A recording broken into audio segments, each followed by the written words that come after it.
ఒక్కసారి ఫ్లాప్ చూస్తే చాలు ఆ దర్శకుడికి గాని హీరోయిన్ కి గాని మరో ఛాన్స్ రావడం టాలీవుడ్ లో కష్టమే. అలాంటిది ఫ్లాపుల మీద ఫ్లాపులు ఇస్తున్న హీరోయిన్ ని పెట్టుకున్నప్పుడే సినీ జనం హెచ్చరించారు ఆ స్టార్ హీరోని. అయితే ఇలాంటి సెంటిమెంట్లు నాకు లేవంటూ పాపకి తన సినిమాలో ఛాన్స్ ఇచ్చి ఫ్లాప్ ను చూశాడు అల్లు అర్జున్. ఇంతకీ ఆ బామయ్య ఎవరో చెప్పాల్సిన పనిలేదు కదా, పూజా హెగ్డే. ఈ పేరు వింటే చాలు ఇప్పుడు టాలీవుడ్ భయపడుతోంది. ఈ బాలీవుడ్ అందాల సుందరి ముకుందా సినిమాతో తెలుగులో హీరోయిన్ గా పరిచయం అయింది. వరుణ్ తేజకి కూడా ఫస్ట్ ఫిలిం కావడంతో అది ఫ్లాప్ టాక్ అందుకుంది. ఆ తర్వాత అక్కినేని లవర్ బాయ్ నాగ చైతన్య ఒక లైలా కోసం సినిమాలో హీరోయిన్ గా నటించింది. ఆ సినిమా కూడా ఫట్టంది.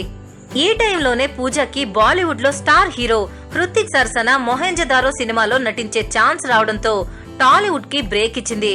ఆ సినిమా కూడా అక్కడ అట్టర్ ఫ్లాప్ అయింది.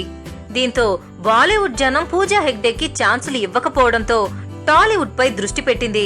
అనుకోకుండా బన్నీ సినిమాలో హరీష్ శంకర్ డైరెక్షన్ లో దువ్వాడ జగన్నాథం సినిమాలో హీరోయిన్ గా సెలెక్ట్ అయింది. అప్పుడే బన్నీ ఫ్యాన్స్ సన్నిహితులు వద్దని చెప్పారట. కానీ సెంటిమెంట్లను పట్టించుకొని స్టైలిష్ స్టార్ అమ్మడికి అవకాశం ఇచ్చి ఇప్పుడు చాలా ఏళ్ల తర్వాత ఫ్లాప్ ను చవి చూశాడని సినీ నగర్ లో చెప్పుకుంటున్నారు.